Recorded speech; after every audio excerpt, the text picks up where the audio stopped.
두 번째로 반드시 초등부 어머님들께서 입시제도에 대해서 이해하셔야 될 것 중에 하나가 고교 학점제예요. 낯서시죠?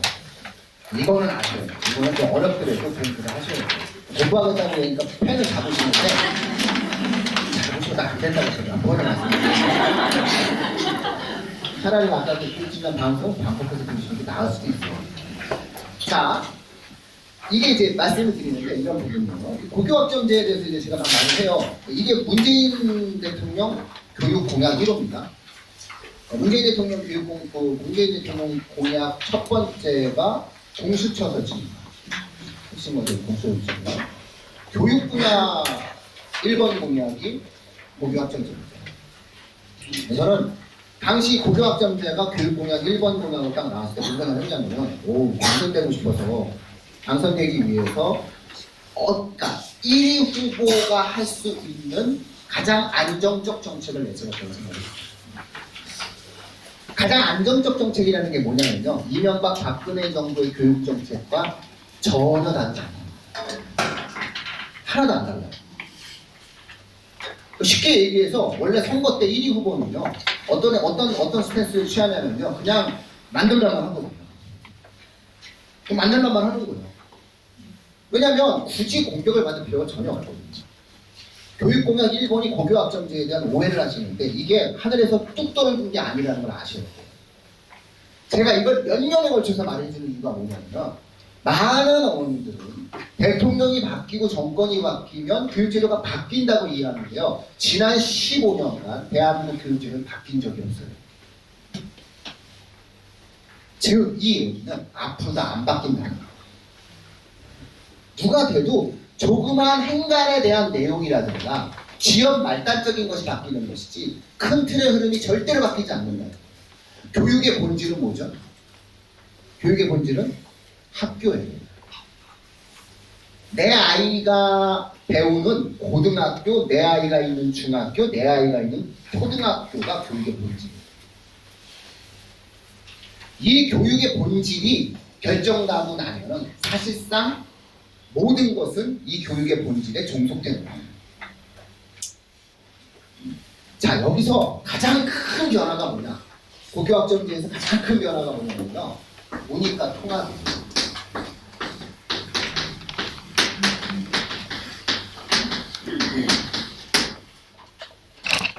이 문이과 통합이라는 걸 이해하시죠.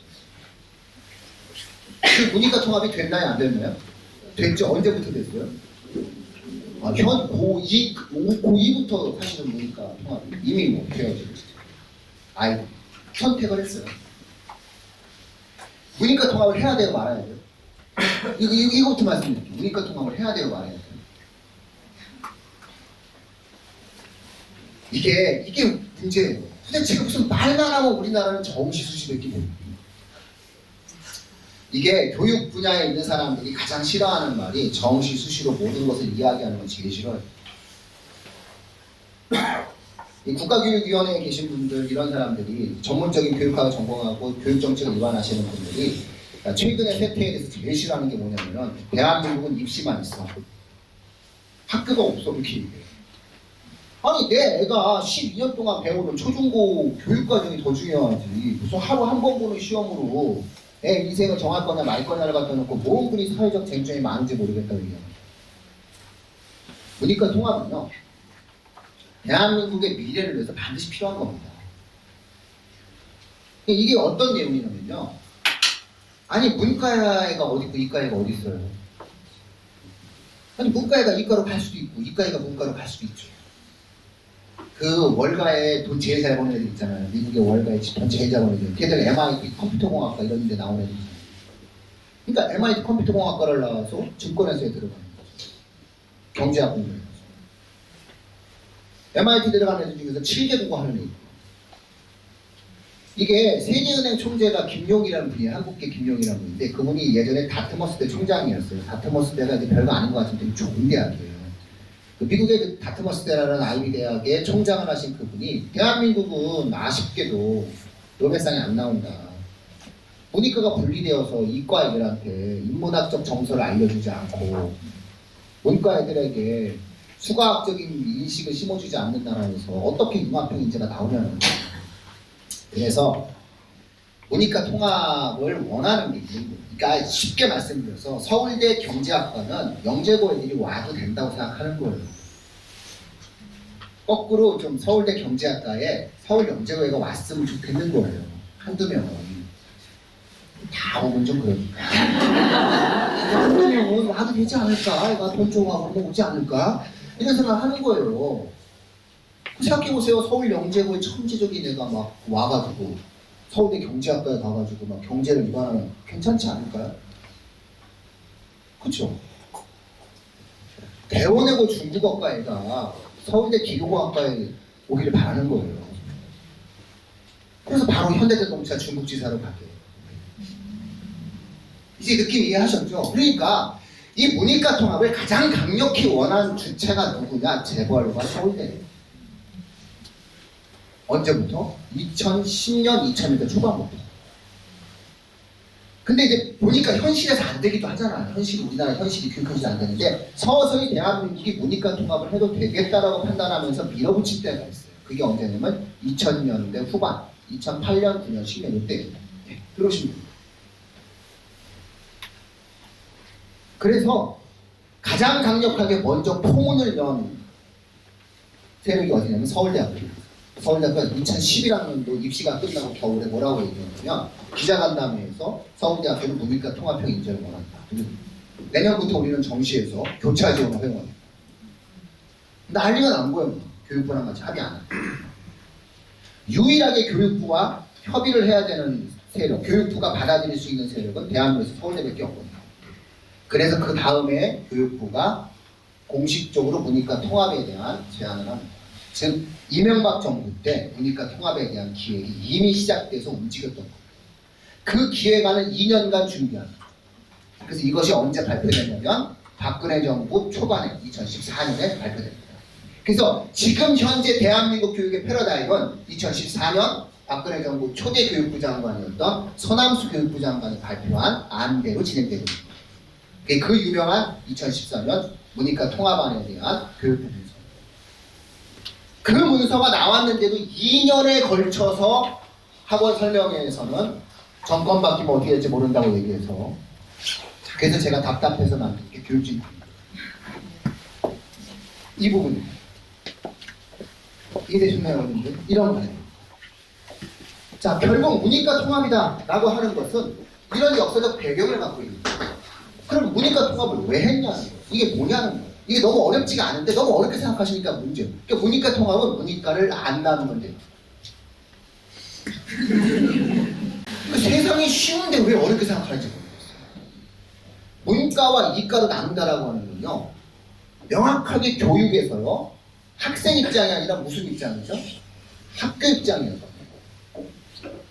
학교가, 그렇죠? 학교가 어떻게 되는 거죠? 가르치기 편한 거예요. 한 곳에 애들을 막 몰아놓고 한 곳에서 쫙 수업을 해주는 거예요. 그러니까 다수의 학생들은 소수가 가르칠 수 있는 거고 효율적으로 가르칠 수가 있는 거예요. 그래서 이 문이과 분리형 대규모적인 형태의 교육제도가 가장 발달한 나라가 독일입니다. 19세기죠.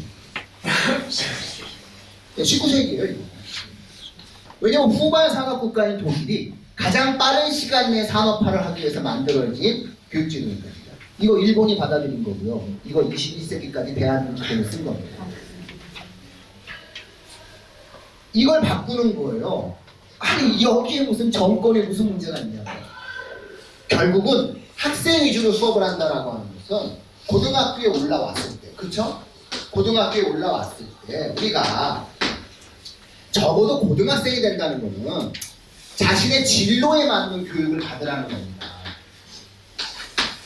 많은 사람들은 고등학생이 무슨 진로를 정해라고 얘기하지만 서구 선진국은 진로를 안 정하면 나가서 돈 벌라고 얘기합니다.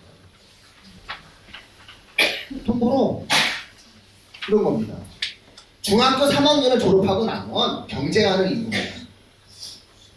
노동을 해야 되는 나이예요. 그런데 노동을 하지 않고 네가 학교에 있다라고 하는 것은 네가 뭔가 계획을 가지고 공부를 하기 위해서 남아있다는 거예요.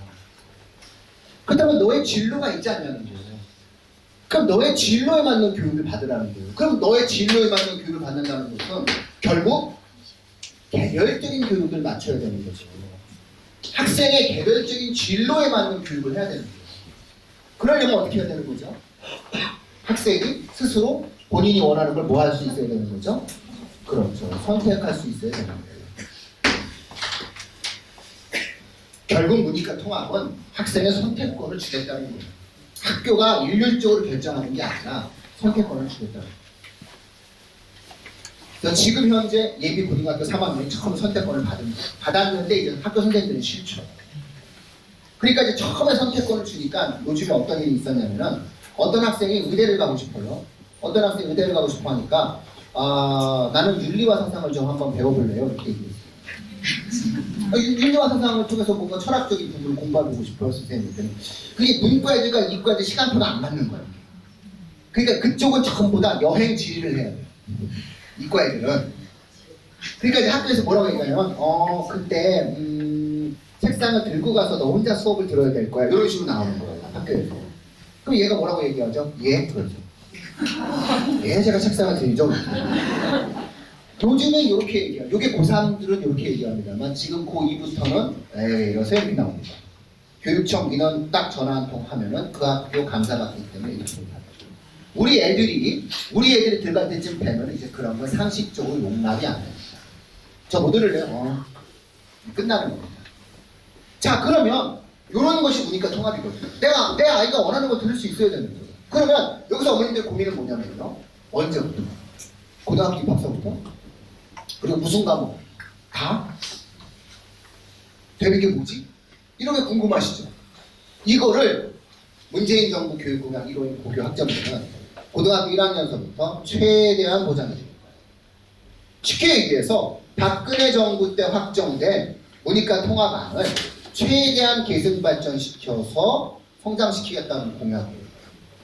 지난 15년간 대한민국 교육제도의 패러다임은 하나도 달라진 게 없습니다.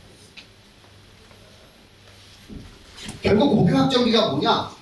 1학년부터 고등학교 입학과 동시에 네가 가질 수 있는 선택권을 최대한 좀 가능한 한 보장해주겠다. 이게 고교 학점기예요. 우리 애들이 고등학교 들어갈 때 학점입니다. 즉 여기 계신 어머님들이 꼭 기억하셔야 되는 것은 내가 고등학교 갔을 때 고등학교가 어떻게 바뀔 거냐가 이미 정해져 있다는 겁니다. 이게 제일 중요한 거 아니겠어요? 내가 대학 들어갈 때 인구 구조와 내가 고등학교 들어갈 때의 학교가 어떻게 바뀌어 있느냐. 내가 고등학교 들어갈 때는 고교 학점제인 거예요. 이거는 법적으로 시행까지 확정이 되어 있다는 거예요. 즉, 내 아이는 고등학교 1학년 입학 시기, 중학교 3학년 겨울방학 때 수강 신청서를 내는 거예요.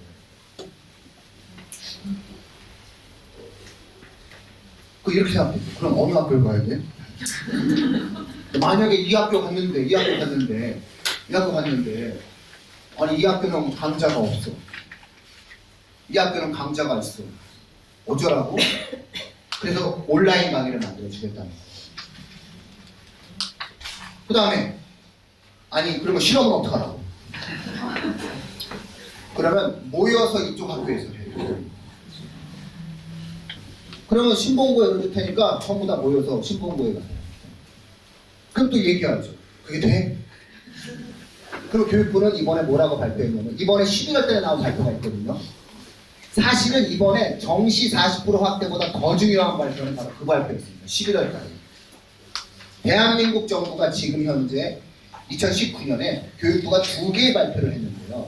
사실은 언론이 다룬 것은 정시학교 40%를 많이 다뤘지만 그보다 11월 달 발표가 대한민국 교육 패러다임에 더 큰 영향을 미치게 되고 초등 어머님들은 오히려 그 발표를 더 중시 여기셨는지 거기에 유은혜 교육부 장관이 돈을 어떻게 쓸지까지 다 명시해놨습니다.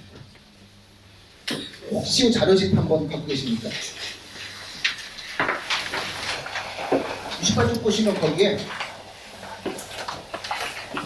학교 간 온라인 공동교육과정 운영에 2024년까지 1000개의 과목을 개설해서 여기에 개설 비용 304억 원을 지원해서 만들어내겠다. 교육부가 돈을 이렇게 쓰겠다고 얘기하셨죠. 그 다음에 공동교육 클러스터 운영 지원이라는 게 있어요. 이게 학교 간 연계 활동을 통해서 만들어집니다. 38,000명에게 혜택을 줄 수 있는 것을 1,100억 원을 5년간 투자하겠다는 거예요. 이제 그만 보시죠. 먼저. 우리 돈도 아닌데. 이게 이렇게 이해하셨던 분들, 고교학점제라고 하는 거는 시계가 째깍째깍 만들어졌고 남들이 얘기하는 것처럼 되고 안 되는 문제가 아니라 우리 아이의 학교 환경을 이렇게 어떻게 되고 있구나? 바꾸고 있구나라고 이해하시는 거예요. 이게 고교학점제. 그러니까 이 고교학점제가 시행이 되고 나면은 내신평가도 어떻게 바뀌게 되는 거죠? 내신평가를 절대평가로 바뀌죠. 내신은 절대평가. A, B, C, D. 자, 어머니 절 보세요. 어머니 절 보세요. 어머니들 머릿속에도 지금 혼란스럽기 시작합니다. 이게 좀 어렵긴 하죠. 고교학점제는요, 내신을 무조건 절대평가로 해야 합니다. 왜 해야 하냐면요, 잘 생각해보세요. 어머님들 지금 수학이 문제가 되는데 수학이 되겠죠. 미적분 공부 잘 해야만 하잖아요. 근데 만약에 자유롭게 선택하라고 해보십시오. 안 하죠. 누가 왜? 그걸 할 이유가 없죠. 아니 사실상 지금 현재 분당 지역 같은 경우 일반계 고등학교에서 입학과 동시에 진행하는 첫 번째 수학 수업 시간에 엎어져 자는 학생이 5명 있습니다. 괜히 졸려서 잘까요? 저는 안 졸리다고 생각해요. 안 졸리는데 엎어져. 선생님 나 수포자예요. 그 수포자들에게 수학을 가르치는 것을 폭력이라고 생각하는 거예요. 저는 그렇게 생각합니다. 그들에게 그 시간에 다른 수학을 가르쳐야 돼요. 마트에서 물건 사는 법, 통계 내는 법, 이런 거 알려줘요. 냅두세요. 이런 거 되게 별로 안 좋아하는 맛이잖아요. 제가. 그래서 그런 어떠한 내용입니다. 기본적으로 사람들이 수학에 대해서 느끼는 마음은 그런 거예요. 그러면 그 수포자 애들한테 다른 걸 하게 해줘야 돼요. 그 시간이 지나면 점점점 자는 애들이 많아요. 이 자는 게 자는 게 아니라. 그 생각해보세요. 그 아이의 시간 동안에 하기 어려운 과목을 왜 안 쳐놓냐고. 근데 이걸 선택을 시켜주면 어떡하죠, 애들이? 할 만한 과목으로 쫙 빼죠. 실용 수학. 그럼 생각해보세요. 실용 수학은 150명, 200명이 하고 미적분은 20명이 할 텐데 이걸 상대평가로 계산해보면 실용 수학은 1등급, 2등급, 3등급이 나오는데 미적분은 1등급이 죽어도 안 나와, 20명이. 그러면 교과 내신으로 선발하는 대학 입시 정원이, 대학 입학 정원도 있는데 왜곡되지 않겠습니까? 그렇죠? 그렇기 때문에 학교의 내신 평가는 무조건 학생에게 선택권을 주는 한 절대평가예요. 그러니까 머릿속에서 기억하세요. 고교학점제. 무조건 무슨 평가? 절대평가. 그럼 또 혼란스러워요. 아니 그럼 학종은 수시는 여기서 키워드. 그러면 하버드는 애들 어떻게 뽑는 돼요? 잘 모를 때 미국을 보면 돼요. 항상 사람들한테 얘기하는데 야, 잘 모를 거면 미국을 봐.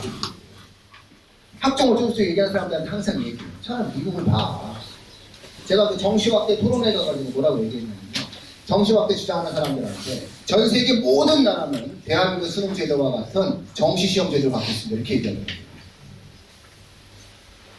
이공 뭐 이런 사람이 막 그렇게 얘기하거든요. 그래서 제가 웃으면서 얘기했어요. 알면서 그러시는 건지 모르고 그러시는 건지 모르겠으나 미국은 SAT만으로 대학을 뽑지 않습니다라고 그랬어요. 그 국가 선발 시험만으로 오로지 그것만으로 학생을 선발한다는 대한민국밖에 없다라고 얘기했어요. 다 봐야지. 다 조금씩 다 봐야지. 이런 얘기를 했단 말이죠. 자, 그렇다면 제가 드리는 말씀은 뭐냐면은 그럼 미국은 내신이 절대평가인데 그 내신을 왜 이렇게 많이 보냐면 그럼 그 내신을 어떻게 평가하기에 내신에 별 매력이 있냐? 그러니까 어머니들 고객 이렇게 생각하셔야 돼요. 고교학점제가 되면 내신 전체평가. 에이, 고교학점제가 있고 내신 전체평가. 그래 그거 안 보겠네? 그러지 마시고요. 이렇게 생각하셔야 돼요. 그래? 그러면 절대평가가 되는 상황 속에서 변별력을 어떻게 확보하지? 고민하셔야 돼요.